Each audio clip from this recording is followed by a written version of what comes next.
year. The second phase next year would then focus on one of the high-profile mentionings, I think, of contents that deserve attention as part of the transition to standards, and that's economic performance, where we could also consider then the inclusion of new content related to tax and payments to governments. We might have, from the work on water, some additional consideration for the GIS 306 and effluents and waste. If we decide as part of the water project to take contents and build them into the water standard, then we will have to look at the remaining contents in effluents and waste, and probably there are additions needed there as well to make that a standalone standard that is living up to well, its title. The last item then we would propose to initiate in 2017 is human rights, and that's a broad basket of things. We've discussed that in our public meeting before we went for public comment for the work program, that taking this on would mean that multiple standards that we've just released would be affected, and that it is also a particularly relevant discussion for the GSB to decide how much of this work would be in additional guidance to frame up how to deal with human rights in sustainability reporting as a reporter, and how much of that would actually be changes in the existing standards, as well as exploring whether there are synergies between existing standards or additions to the set of existing standards, which might very well be a result of this activity.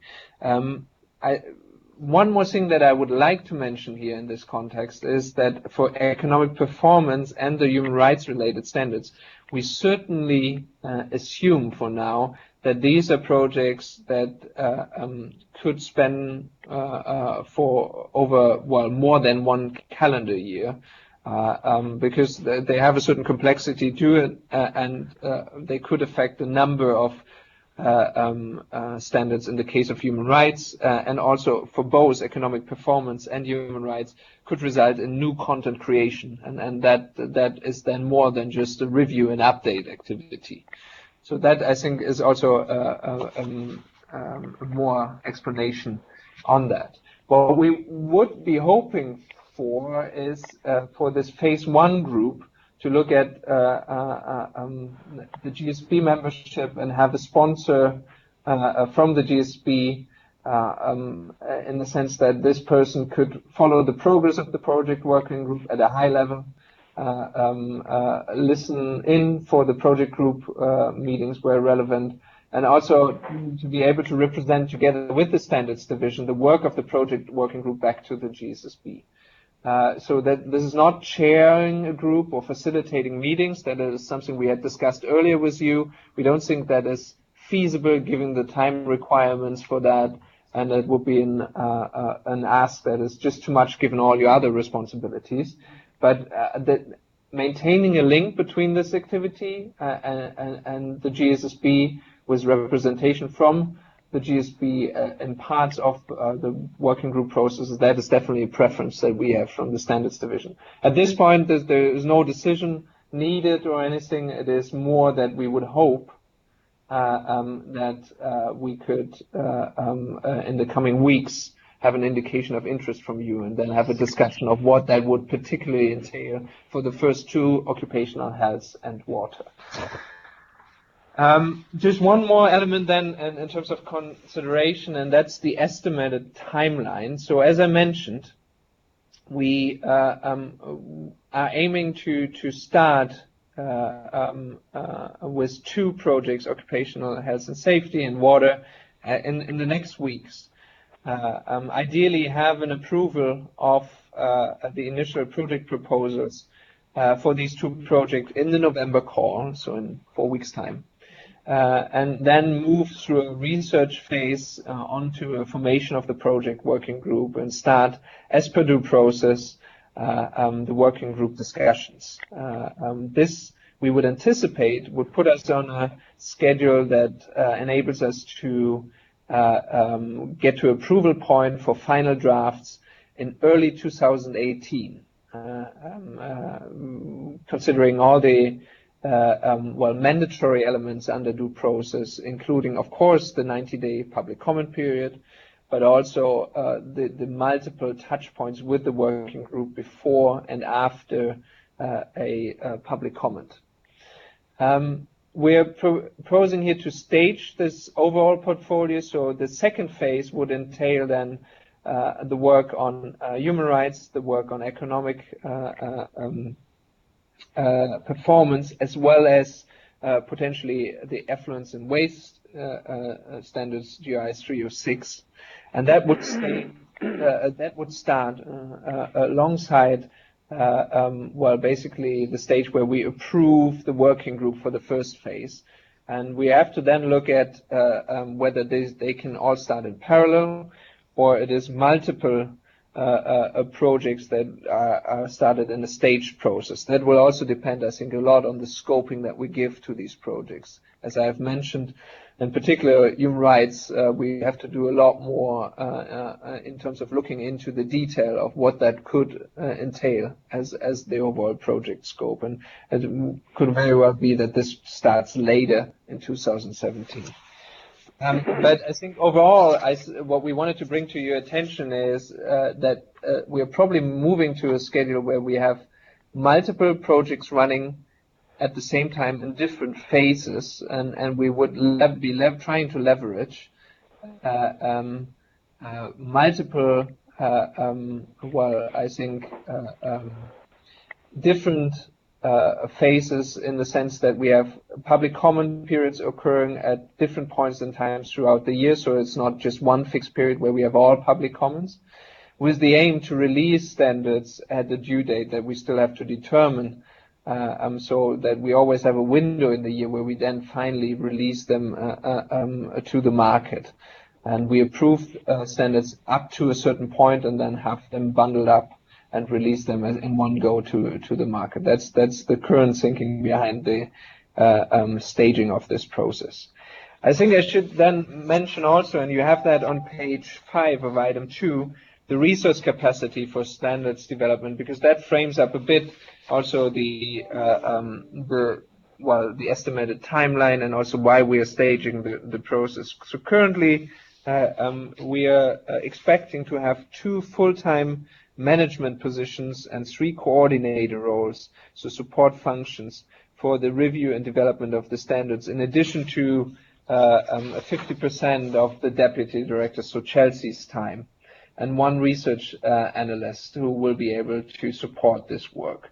That is the overall framing. We're scheduled to bring in the new hires to complete the team to that capacity.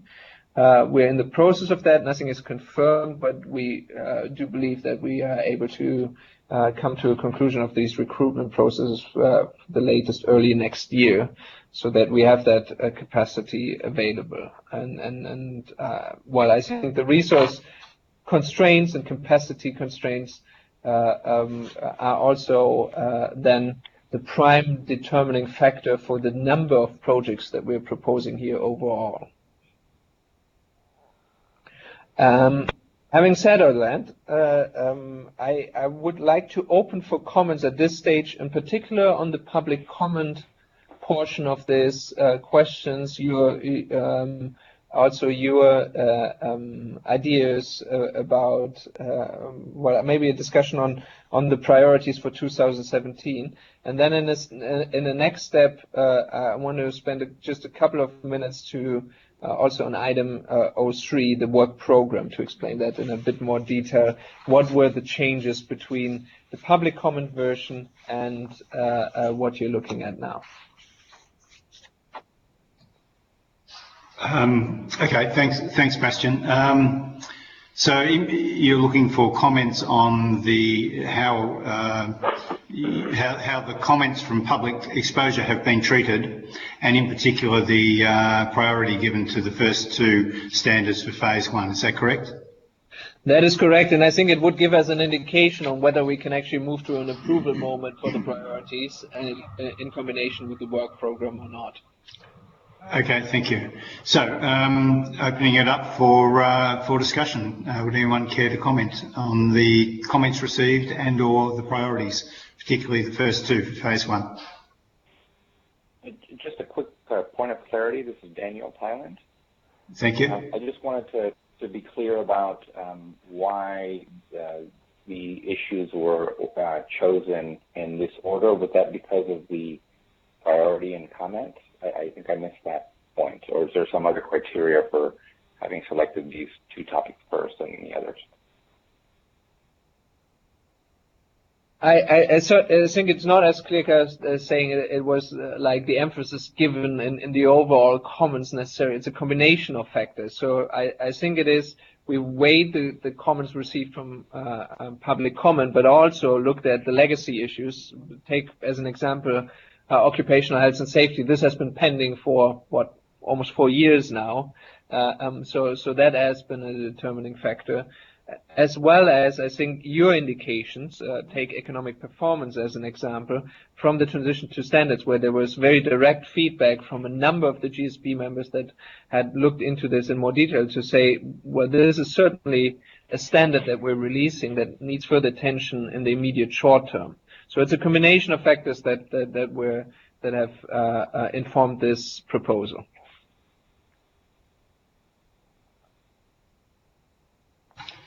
Other comments or questions? Hello, this is Jamie. Can you hear me? Yes, Adami, please.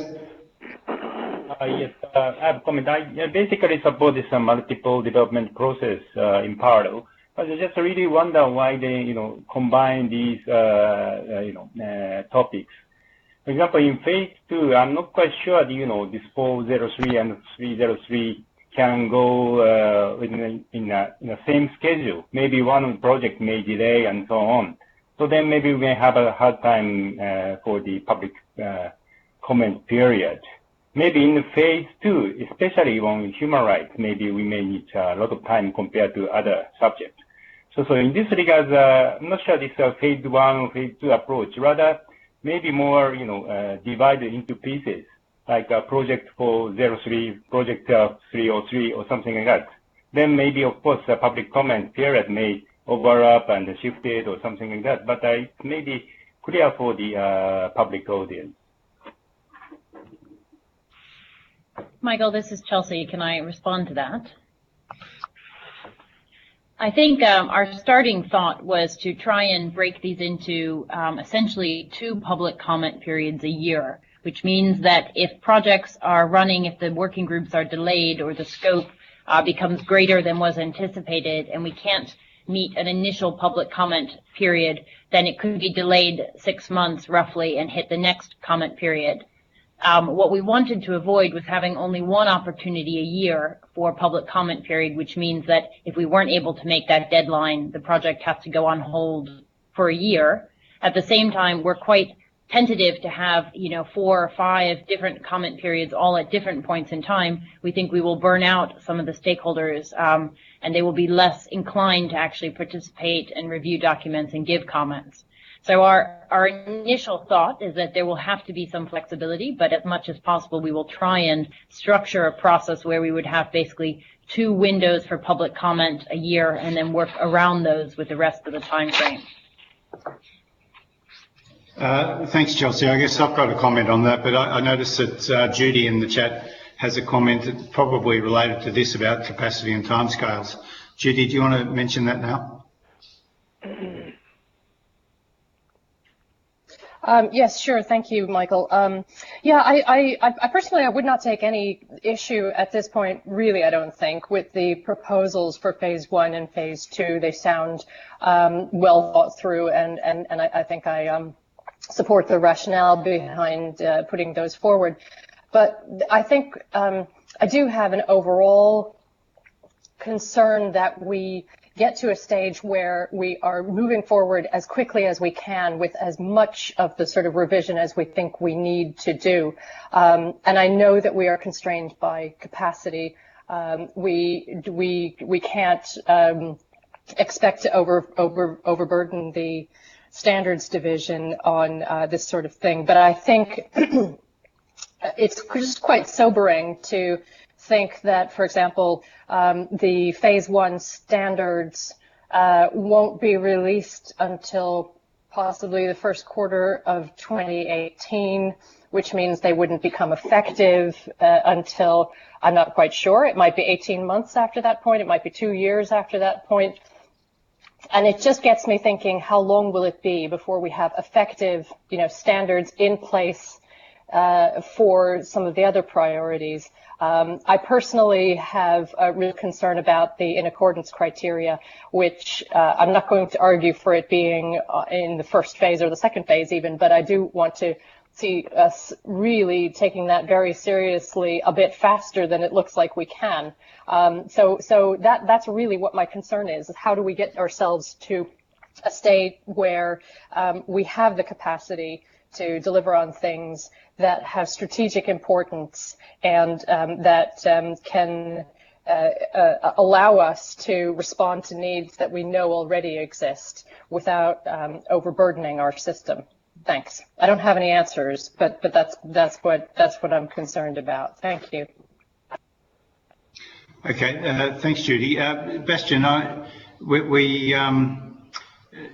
could I ask you maybe to respond to that and also move into the second part of your presentation where you're talking about the whole overall plan, because I think maybe the discussion needs to be a little bit broader. So if you could respond to the extent you choose to, and then talk about the program itself, which you said you were going to do.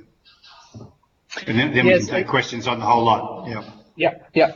So I think in response to Judy's comment, I think the main consideration, so in accordance is definitely not off the table, and we do agree that this, also based on your discussions in the run-up to the launch of the standards, deserves a lot of attention going forward. Where we propose to invest in the coming year in particular, and with the first reporting cycle, hopefully, where we see adoption of the GRI standards, is to monitor how this in accordance, and now that we've combined it with the claim statements and all of that, actually plays out, and what it results in, so that we have enough substantive input for a discussion of that mechanism going forward. So that is also a reason that we are now not committing, I think, to the 2018 priorities and the 2019 priorities, and the work program to which I come in a moment is now written at a sufficient high level, I think, that it would allow for prioritizing these at a later stage. In either 2018 or 2019. It's not in accordance is certainly a crucial one. I think we'll also continue to look at boundary as an element that will have a lot of attention of reporters certainly now in the implementation of the standards, and we are aware of that. I think right now we're proposing to focus on the monitoring side of things for this. Let me then spend a couple of minutes on the work program. I think what we have in terms of main changes, and this is where I would focus my contribution here to this, in terms of comparison between what we've put out for public comment and what we have now on paper as the proposal for the work program to be approved by you for the coming 3 years. One is that we've lifted the contents around the review element of the standard, and we are proposing to, while we're giving an indication of a range still for 4 to 6 standards that will be prioritized for review, we are then saying we will decide on an annual basis what the priority will be. We had more of the contents of what it could be in the coming years in this work program that went for public comment. The second significant deviation is that is a qualifier regarding, and that's under D in item 3 on page 5, is a qualifier around the sector-specific content. I think in the work program we said that we would initiate that work in 2017. And we continue to struggle around the funding. So while we have all the intention to start it and would be able to, based on your earlier discussions, an improved way forward with the sector specific contents, we still haven't closed the funding gap. So we felt that it was needed to qualify that here with a reference to the resources. And last, I think substantive change is that we've mentioned at least a few of the organizations that we would want to collaborate with and build out contents together with, probably to increase the uptake of the GI standards. And that relates also to the discussions of whether or not we have linkage type of documents or other ways of engaging them to promote the use of the standards. And I've mentioned earlier the names of those that were brought back through the stakeholder feedback. It's the WBCSD, IRC, the TCFD, the UN Working Group on Business and Human Rights, and of course SASB, the Sustainability Standards Accounting Board. But these are the main changes to the workroom. So overall, I think the only other thing we've applied across is we try to keep it at a sufficiently high level so that you can still prioritize within it, and also with the rotation of members. I think it is important that we also give them the opportunity in the next 2 years to weigh in on that and listen to stakeholder feedback and decide for 2018 and 2019. And at the same time give stakeholders of GRI a clear indication of where the main areas of work will be in the coming 3 years. So that's the consideration that went into it. I'll leave it at that, Michael, so maybe we can then invite more comments on the overall package.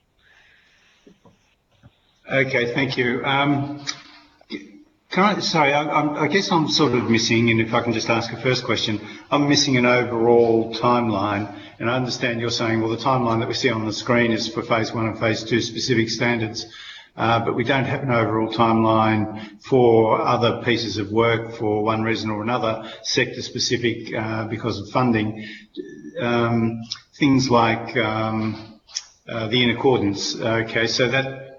Yeah, I'm struggling to see where and when that'll fit in. Is that, and you're saying you're leaving a bit of flexibility there, which may well be correct. You're leaving a bit of flexibility in it without committing to an actual timeline for each specific project. Is that correct?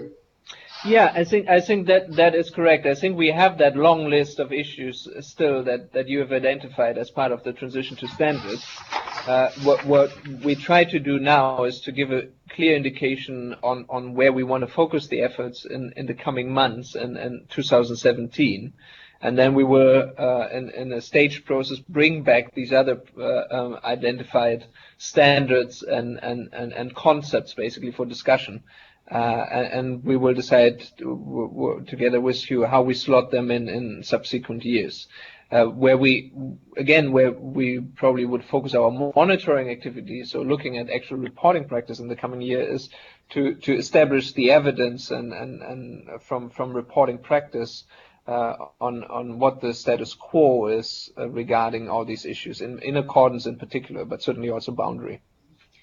Michael, just to add to that briefly, this is Chelsea. I think one of the reasons that Bastian's earlier points about resource capacity were very important is that when we look at the existing commitments of the team to support the development, the rollout of the standards and all of the associated things, we are already committing probably over 50% of the standards division to things like translations or helping the development of training materials or supporting the high priority updating of linkage documents, which we have specific deadlines, or carrying out the next phase of launch events in the non-English speaking markets.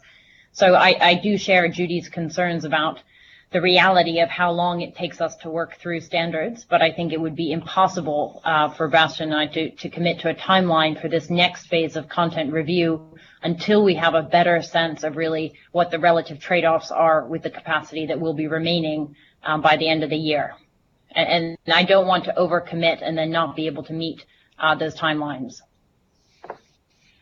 Okay, thank you. Open it up to discussion, GSSB members, including those who have asked questions already, and whether you might want to come back to the question you asked, because I don't think anyone's sort of come back on the Secretariat response. So would anyone like to kick off?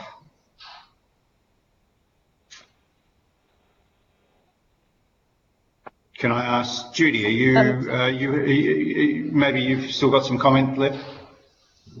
Well, I think I'll just circle back and say that I completely recognize the concerns that that Bastian and Chelsea have raised, and the reality of the situation as they've described it, and I respect that we do have to go through this process.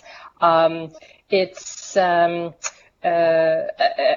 mean, I think this is just something that we sort of have to accept at the moment, but also keep recognizing that we have to have a level of impatience around getting ourselves up to speed, and do everything that we can to work through our processes so that we can meet identified needs faster than we have been able to. It does feel like for as much benefit as it has been for us to take the time to go through the transition to standards process, it feels like we have kind of lost 2 years or so worth of development time on the content of the standards themselves, and I'm personally really keen to kind of make up some of that lost ground. I know it's really difficult. I know we can't just snap our fingers and it happens. And I do recognize everything that Chelsea and Bastian have just said about that. Thanks. Thank you. Other comments? Can I ask maybe Daniel or Hidemi, who made a comment earlier, you're happy with where we ended up on the points that you raised? This is Jamie. That's fine for me. Thank you. Daniel, anything you choose to add? No, sorry, I was on mute. No, I'm fine. Thank you.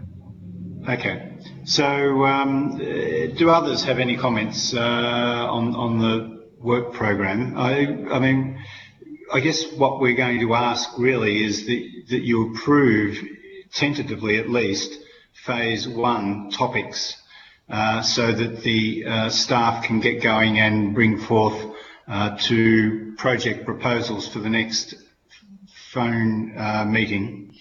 And then if there's anything outstanding, we may choose to not approve the whole technical program now, but approve it at the November meeting. But at least we want to make sure that we're happy with the project proposals on those 2 standards being prepared for approval at the November meeting.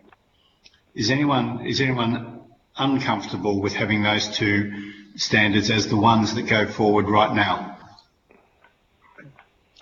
This is Dwight. I think under the circumstances, I would not object to that. However, I just want to emphasize, and I share Judy's sense of urgency in all of this, but I think this whole thing with the human rights is actually also urgent. And I think it's also very complex, as Bastian noted.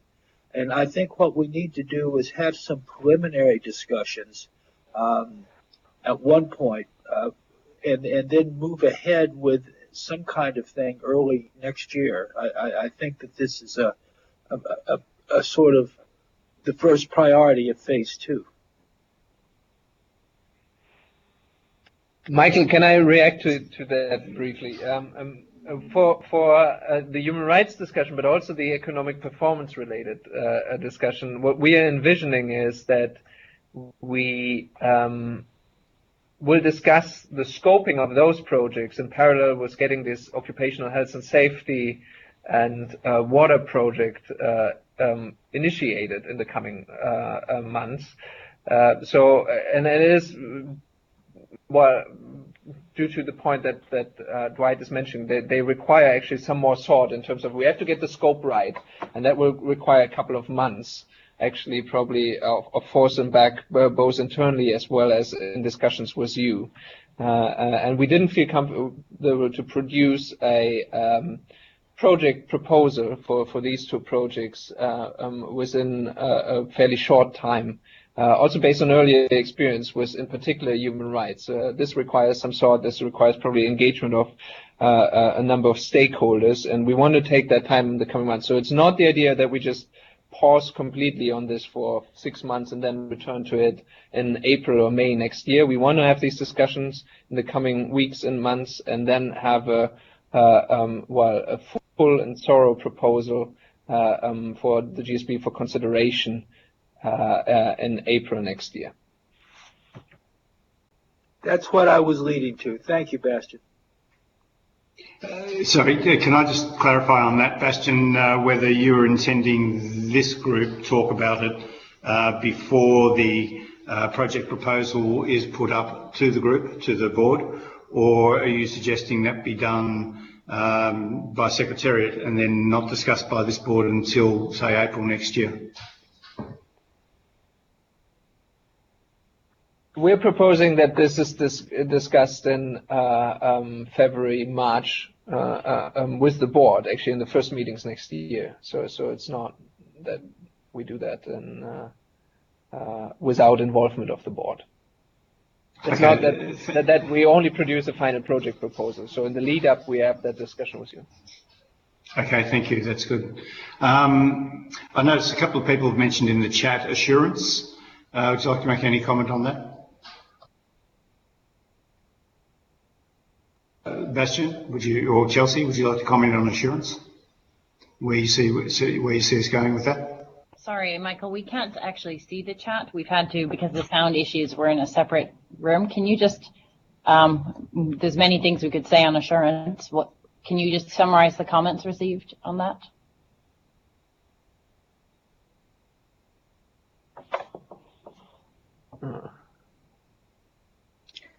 So this is Judy. I mean, I don't know if Michael's got a problem on his sound, but it's essentially that there's a number of people who said that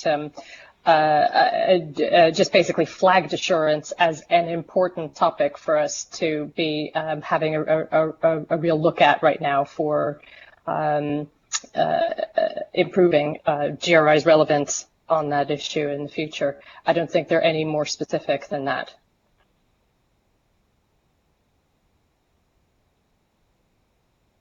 Well, I think so. What we want to do was well,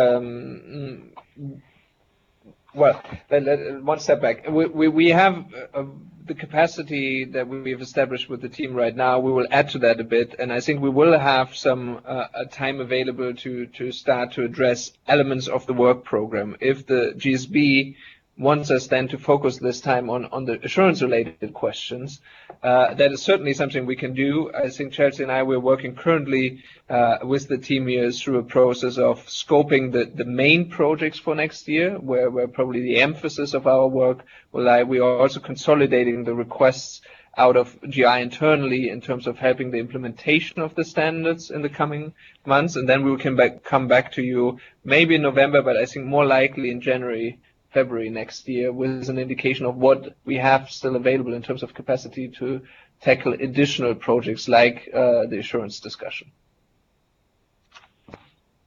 Hello, I'm Nankumar here. Can I speak? Yes, please, Nankumar. Go ahead. Yes. I think we probably lost Mike. Oh, no, Michael, there he is. Yeah. The initial feedback that I got after the release of the standard is that standard is very good. So congratulations. Second thing, what I would like to discuss here from this region is the initial feedback is, if a standard has got two criteria, then how is it a standard? So the core and comprehensive in accordance criteria somehow is not gelling well with the standard. And the next point that I would like to make is, if there is a standard, then what is the basis of assurance? If there is no basis of assurance, then how do we know that standard is implemented well or not? This is my point that I wanted to make. Thank you. Bastian or Chelsea, would you like to comment on that? Can say just a few words, Nankumar. I'm afraid your sound cut out halfway through, but I think we caught most of what you were saying. The for in accordance, as Judy mentioned this earlier as being a priority topic. I think our sense is very much that we, as discussed earlier with the GSSB, were aware that the in accordance criteria are not particularly fit for purpose and probably could be improved, and they do work quite awkwardly with the standard. However, it's not yet apparent to me, at least, what would be a better set of requirements for meeting the standard while still allowing the necessary flexibility. And that's quite a big review project. And our sense here is really that although it's important and it's very much on the horizon, we also need to see how the market responds and get some more feedback from organizations about how these criteria are working with the standards in order to inform that work. Otherwise, we are at risk of making the same mistakes over again. And on the assurance question, I think that is a bigger question, but there are also many voluntary standards out there around the world that are considered to be standards and don't require assurance against them or certification. So I don't think we're the only one in the market in that position, but certainly we invite and should have further GSSB discussion to see whether this becomes a relative priority above other standards content work for the team, and certainly then we can work on it. Thank you. Thanks, Chelsea. Thanks, Chelsea. Actually, I think that's exactly right. That they're not off the work program. They're on the work program. We just need a bit more thought process going into it, and that'll happen sooner rather than later, depending on resource constraints. Robin, you wanted to mention something. Yes. Can you hear me? Yeah. Yes. Okay. We can hear you. Thank you. I just wanted to mention that one of the success factors of getting attention or further attention for GRI is, and I'm talking about the work program, is to be in line with the different international or multilateral processes, ongoing processes. And that's one of the reasons why I would very strongly push in terms of thematic developments to tackle with climate. As you all probably are aware, the TCFD will release probably a first draft for consultation in November during COP22, and they should release their final report at the latest during the first quarter of next year.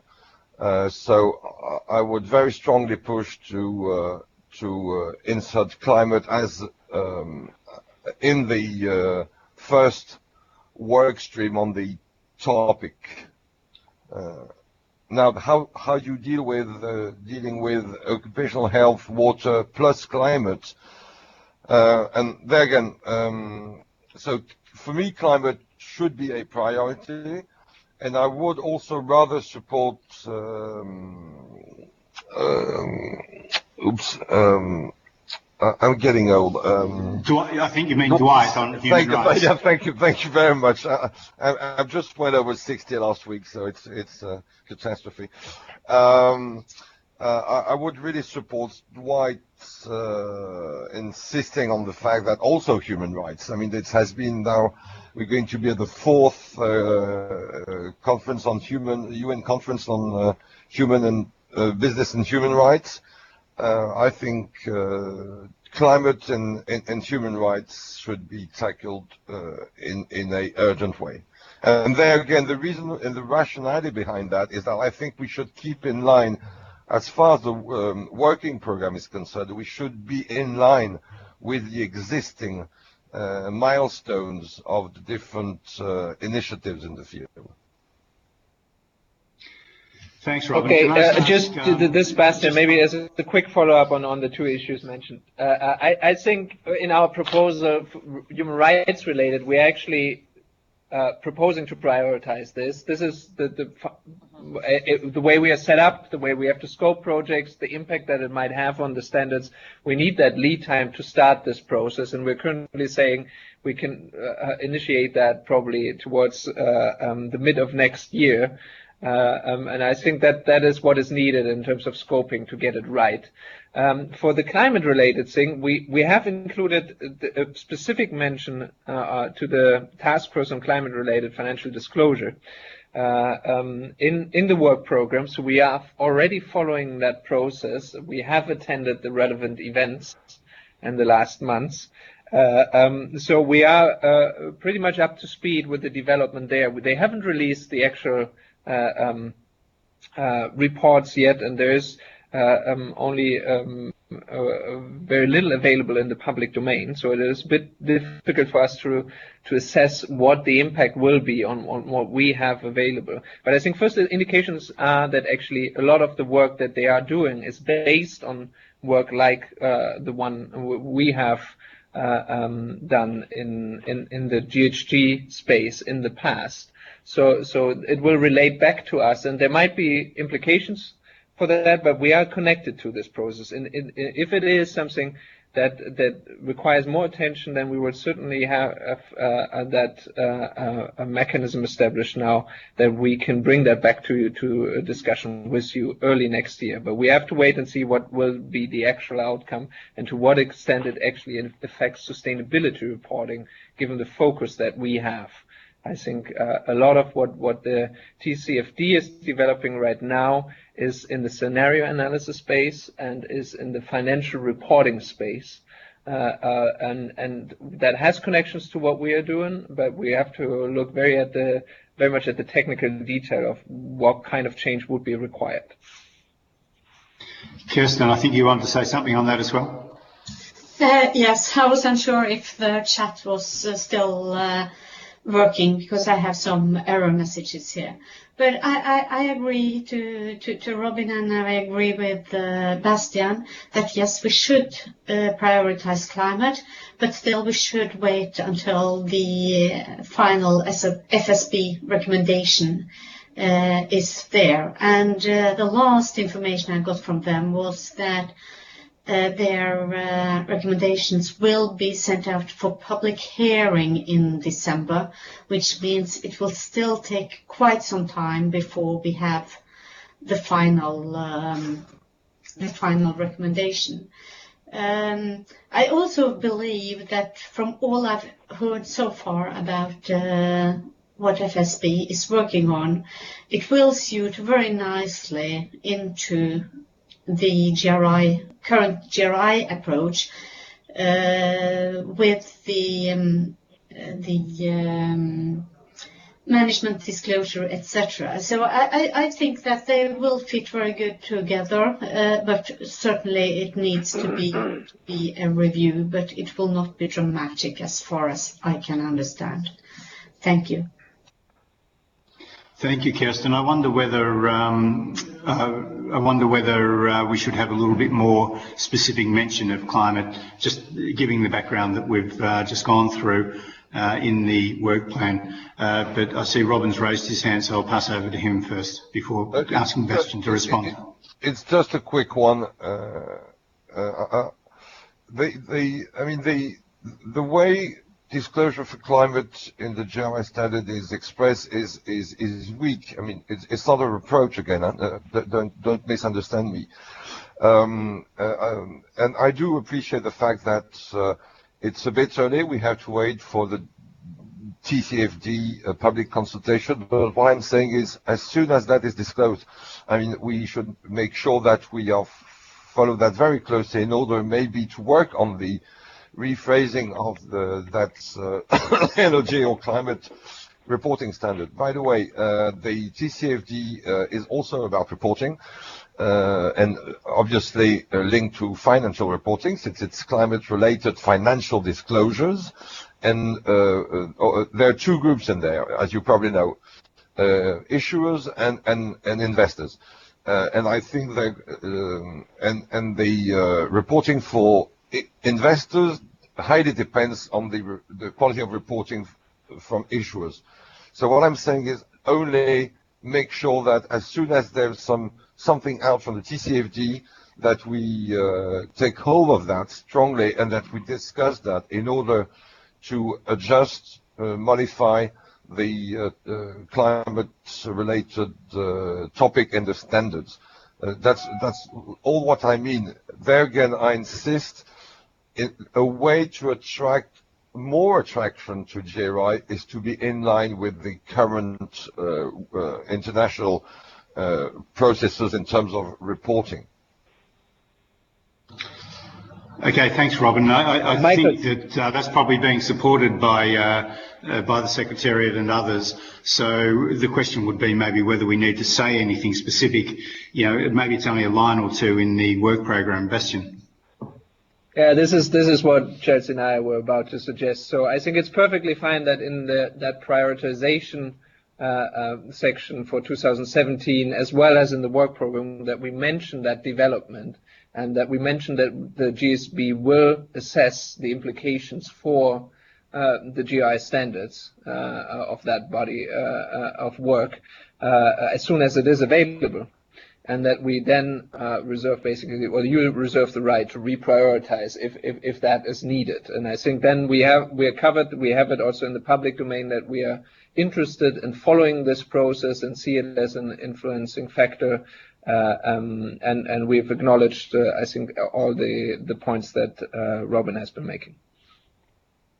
Yeah, this is Dwight.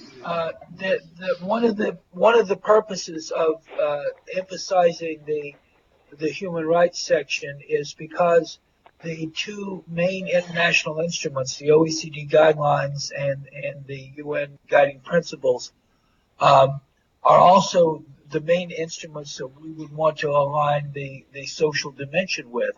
But in the case of the OECD guidelines, you also have an environmental chapter to which some of the procedures of due diligence apply. So part of the urgency for the human rights is to align the GRI even more closely with the authoritative instruments that's very important in support of governments to recommend the GRI guidelines. So these are very fundamental kind of issues that make human rights the priority it is. Okay, thanks, Dwight. Can I just ask a question also about the work program? I noticed that the potential to consider an omnibus standard has disappeared from the new work program. Bastian, could you just comment, or Chelsea, could you comment on that as to why that has gone? Sure, Michael. I think we hadn't, as I recall, I don't think we'd had it in there explicitly at the level of the work program. So certainly I think that's something that, all we have really committed to is publishing in the public domain the high-level 3-year set of priorities for the GSSB, which includes standards review and update, as well as the schedule of specific standards for 2017 to give reporters a heads up on what might be coming their way and what they might need to pay attention to.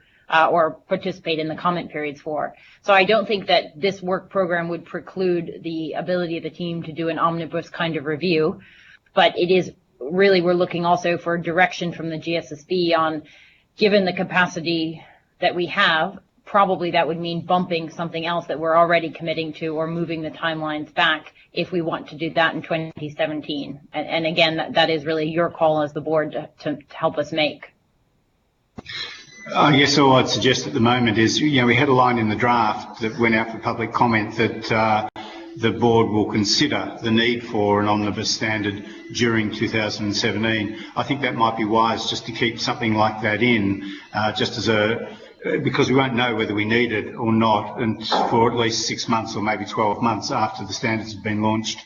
So in my mind, it would be worth just reinserting that line saying we'll consider the need for it without bumping anything else at this stage, and then considering whether we need to mid next year after we get the feedback on people having applied the standards. Michael, just to confirm, we can include this sentence back into the document so that this is also in the public domain for 2017. Okay, there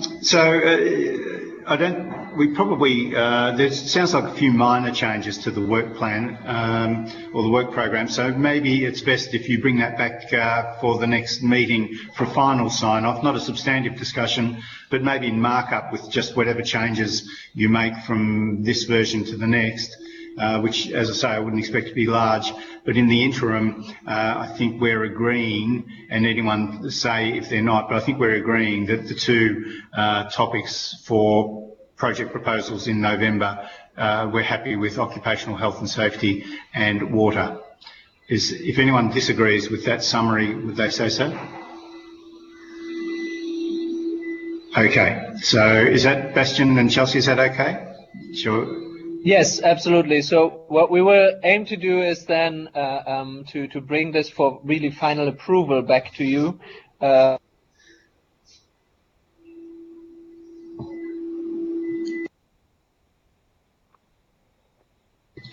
Bastian, you've gone silent. I'm not sure if you put yourself on mute or there's a more substantive issue. Sounds like we may have lost Amsterdam again. Can Tina or Pamela speak? Hi, Michael. This is Pamela. Okay. Just verifying I think we have actually reached the conclusion of that item. So let's move on. We have lost Amsterdam, I'd say. So let's move on to the next item, which is the self-evaluation. And if Amsterdam can advance the slides, that would be helpful. I think you've just got one slide for the next item. Oh, someone just coughed. Is that Bastian? No? Okay. So let's move on to the self-evaluation. I'm just shuffling my papers here. Okay. So this is paper number 4. The terms of reference for the GSSB ask us or require us, paragraph 30, to do a self-evaluation each year and for the results of the self-evaluation to be provided to the DPOC and being the Due Process Oversight Committee and the Independent Appointments Committee. A draft of a self-evaluation was prepared by the Governance Secretariat and they have modelled it on fairly much the Stakeholder Council's self-evaluation they've been doing for a number of years and the GRI Board self-evaluation they also have been doing for a number of years. I did make a few comments on an earlier draft, no substantive changes. I've got a few comments on the one that's come before us as well, but again, nothing too dramatic. But I will, the idea I think is to agree on this call to the form and then we can circulate it for people to fill in and complete the self-evaluation, a compilation of those self-evaluations and the publication to DPOC and IAC by the end of the year. A couple of things to note is that it's an anonymous document in that we don't identify ourselves in the documents we submit. So I guess that's to encourage us. It's the way the board, the GRI board and the Stakeholder Council do it. I guess that is intended to encourage us to be open and forthright. You may or may not want to comment on that. The evaluation itself is in 3 parts. It's talking about our understanding and acceptance of the role and responsibilities of the board.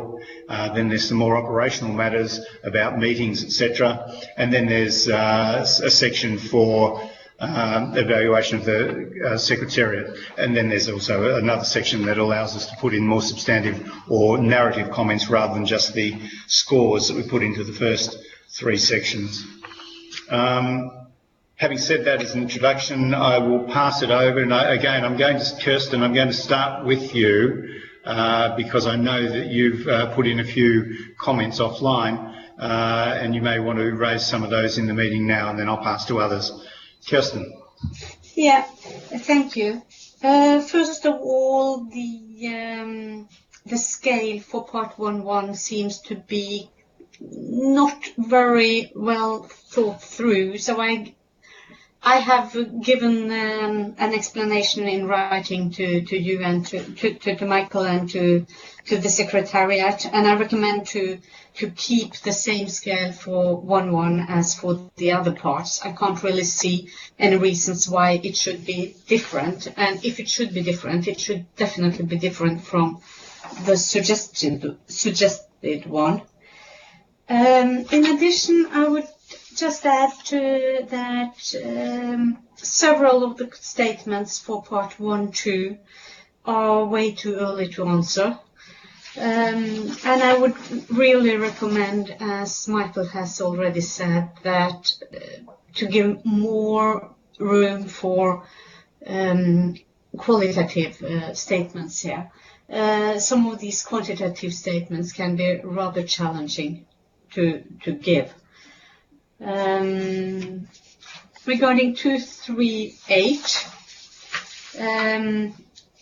I would probably have answered one. Well, that's about that we all work in the public interest. But still, I think that we probably have, for the time being, 14 different opinions of what that means, even though we have a common definition.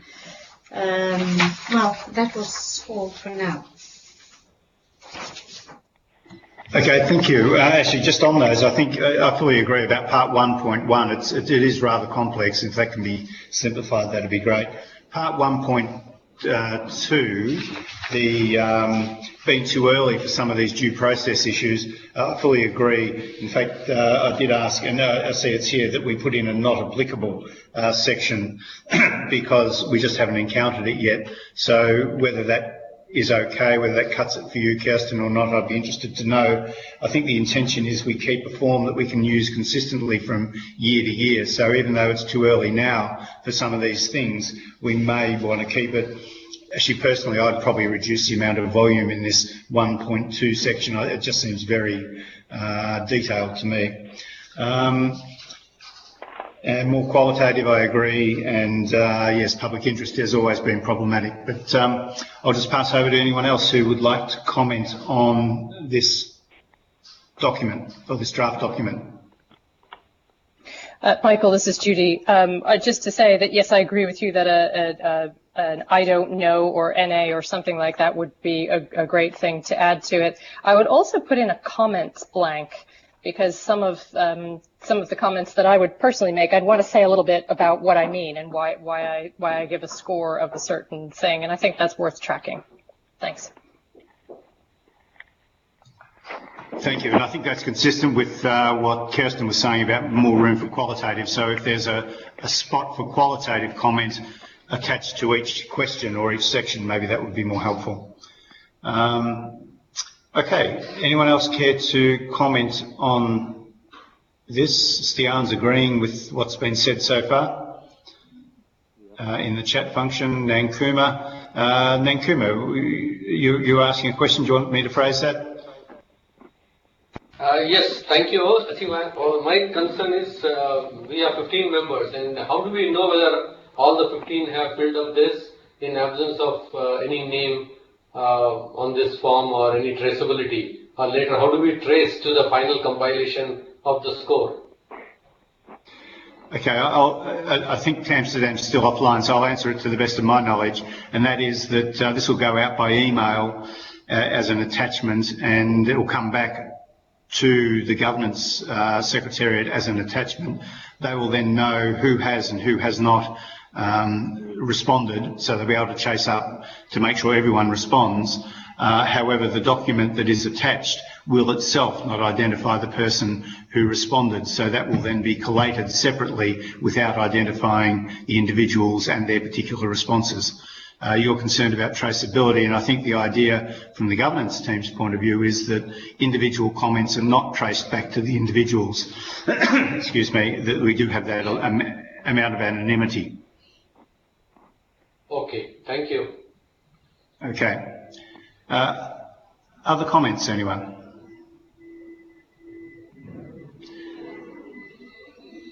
Okay, that being the case, I will just ask the governance team to process the comments that we've made so far about the complexity in part 1, maybe condensing 1.2 a little bit, making more opportunity for qualitative comments, and also perhaps clarifying on public interest, which were really the points that Kirsten raised and we've all agreed to.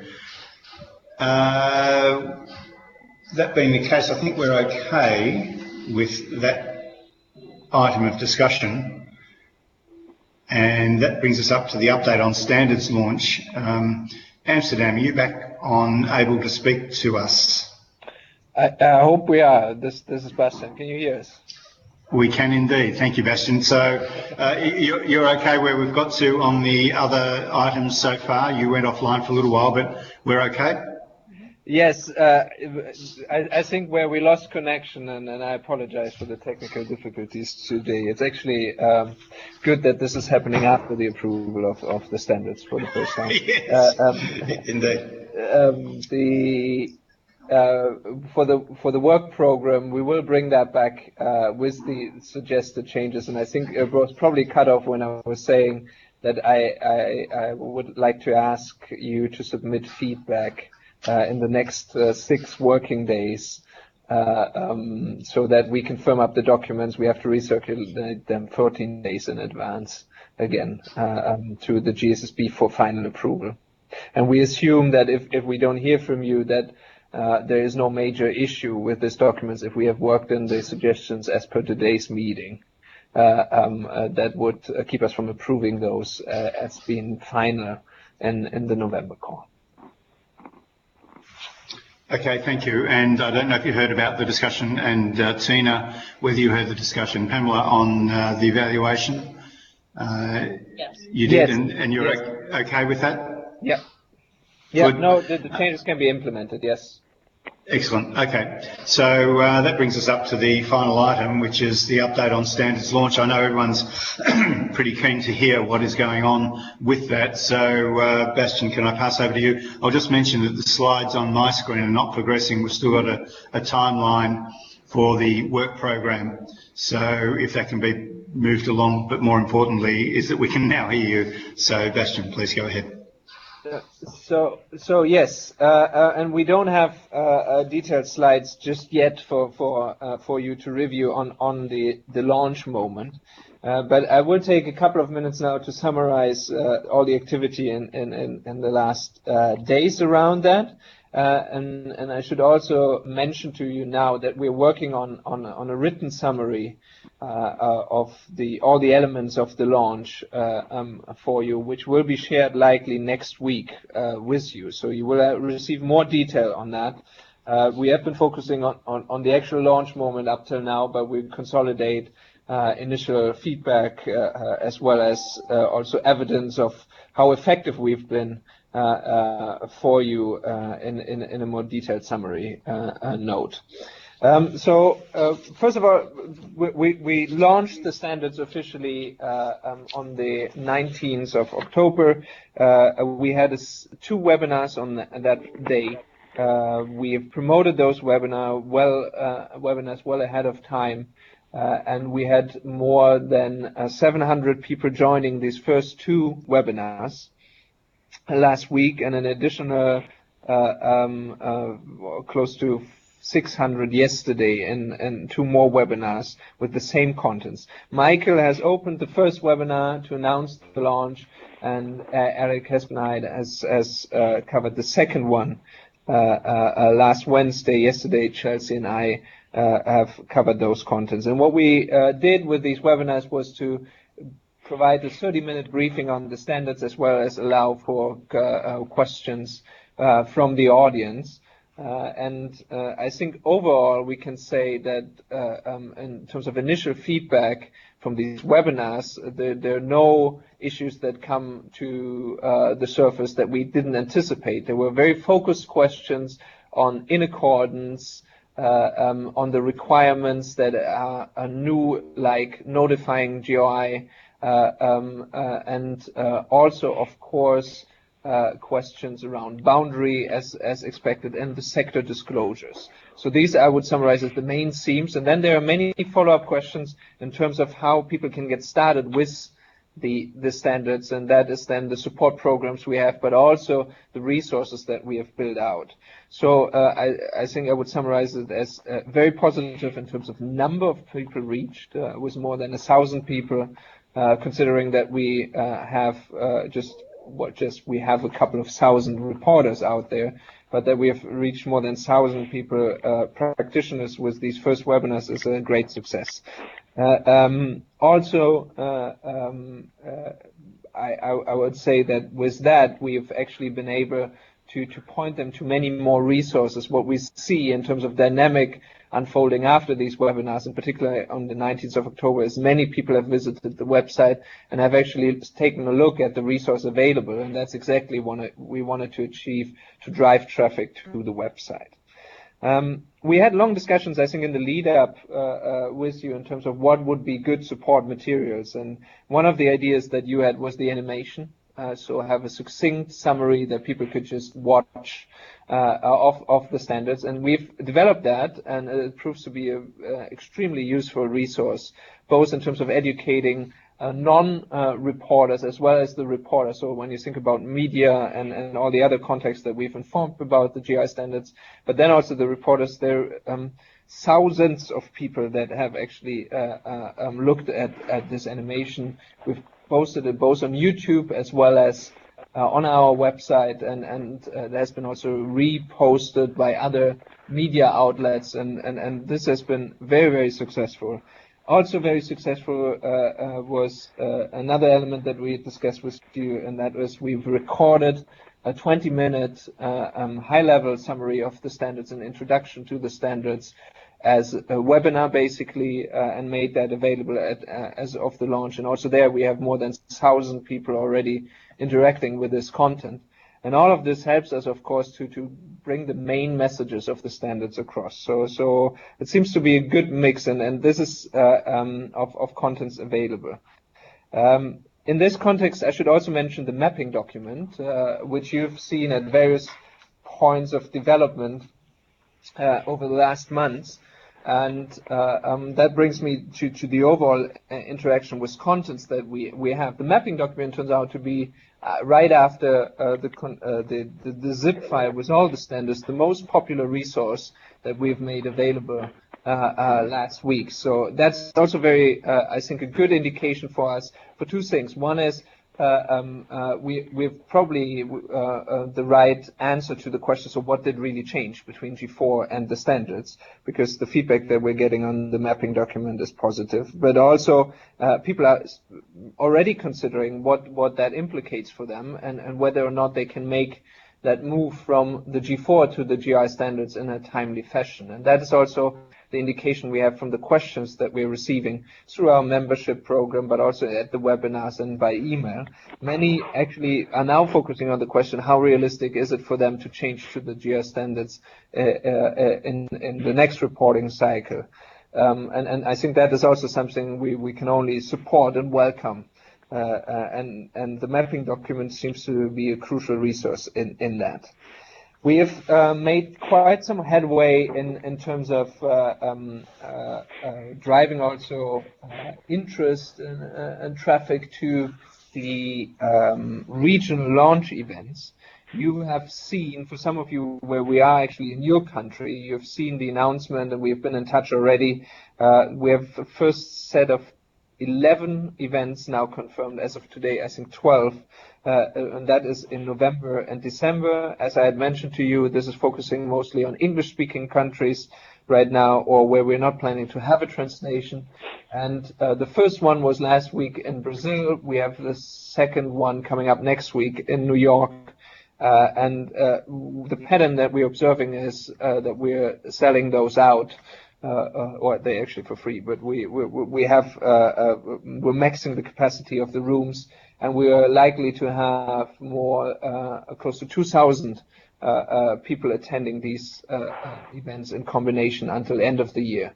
We are also working already on the set of an additional 25 events for the time frame January till May next year, and that's all well underway. So the total of countries covered will be above 30. That's certain by now. So it's also great progress in that respect. One additional element then is that we've developed the new website. I had mentioned that to you in September, that we were looking at building out a new portion of the GI website that was accessible to all devices, and also enabled us to present the standards in an appropriate way together with multimedia contents. And we've accomplished that. This was available at the launch moment, and this will enable us to also now trace the engagement with the end users of our core product in a much more focused way. So learning both about their interests and which particular standards are popular among reporters, but also having more access to, I think, the end user on an ongoing way. We've asked people to sign up for updates on the standards, so any developments around the standards, so that we are able to inform the end user and have direct contact with the end user of our main product going forward. And that will put us in a very different position to also engage them going forward in feedback rounds on the standards and so on.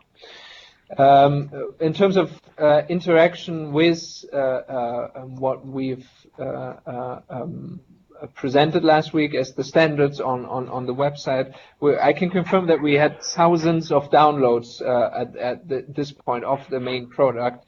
We're looking into the detail and exactly which ones are the most popular. I think it is pretty clear from the statistics that we have access to so far that many of the users actually download the full set, either as a zip file or consolidated in one document, and they really want to have a look at the combined sum total of the standards. But we are also seeing already now that there are individual standards that receive particular attention, and it is first and foremost right now the universal standards that are downloaded in higher numbers.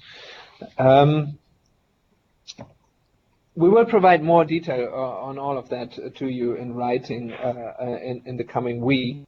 But last mention goes to the media coverage. I think you've seen a couple of the media, of the articles that have been released with the launch. Bloomberg covered it, the Wall Street Journal covered it. Many of the sustainability-related media outlets and blogs have covered it, and we're actually really happy with the level of coverage up till now. Also in social media, the communications team has invested a lot to have the right prominence for this particular event. We will provide you with an overview of all the media coverage in next week. We anticipate that there will be more coming also from mainstream media in the coming days. There are discussions ongoing. There is a lead time of a couple of weeks actually to get into some of the journals and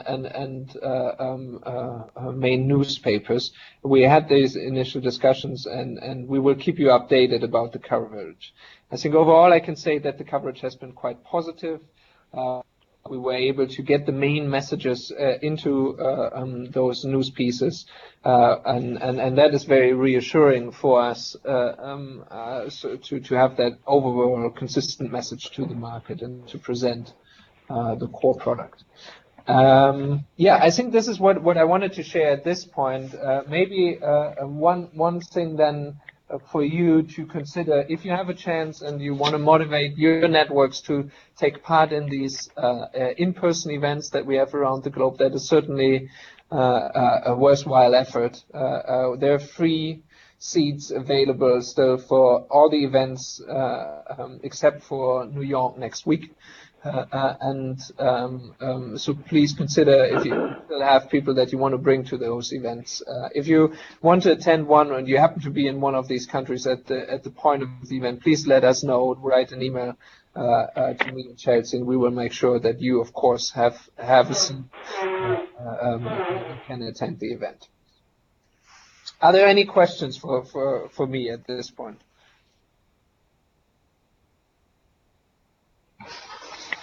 It seems not, Bastian. I think actually congratulations to the whole of the whole of the GRI, I guess, but the standards division in particular, also the comms people, because I looked at the animation and I thought that was fantastic. It's a really good way. It's 2.5 minutes from memory.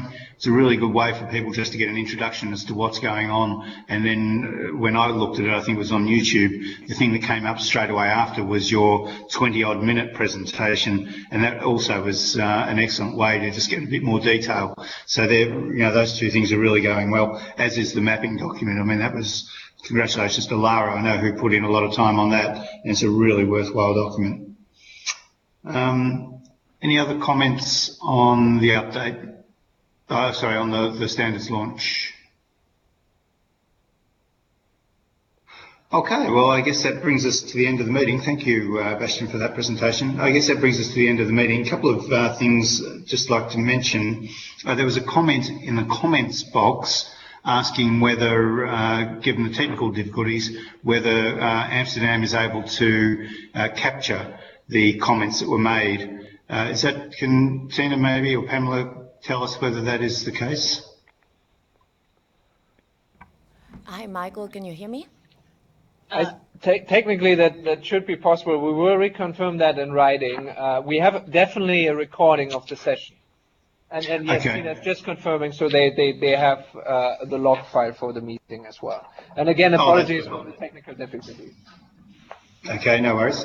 The two other things I want to mention, the next, I had 2 November conference calls in my diary. I don't know whether others did or not. It might be just that I missed something or my diary mucked up a little bit, but I had the 17th and the 23rd of November. But I understand from Bastian that the 17th is not our meeting at all. That's been changed to the 23rd, and the 23rd of November is the next meeting. We also have in the calendar, and Bastian, is this correct, one for the 15th of December? That is correct, and I think we will decide in the run-up to the next call whether or not we are actually holding the 15th of December call, whether it is necessary, whether there are decisions that still need to be taken this year. Okay, thank you. And the other thing was the extended deadline. You mentioned that the 27th of November is the extended deadline for nominations. Is that for nominations to the DPOC, the IAC and the GSSB, or is it just the GSSB?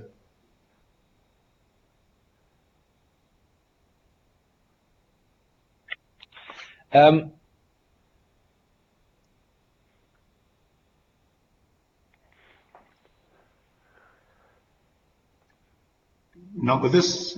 Bastian, are you there?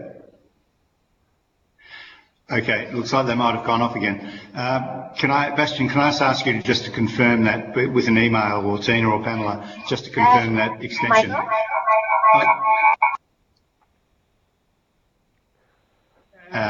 Thanks, Pamela. I hear you were trying to speak, but it resulted in an echo, which you obviously picked up. So perhaps you could just confirm by email what the timing is for those things. I just should mention, I guess, that I've communicated to the GRI, or to the Independent Appointments Committee, that I will not be putting in my name for consideration for next year as either a member or as chair. So I'm not sure how that affects others, but I thought I should mention that. Does anyone else have any other business that they would like to bring up at this point before I close the meeting?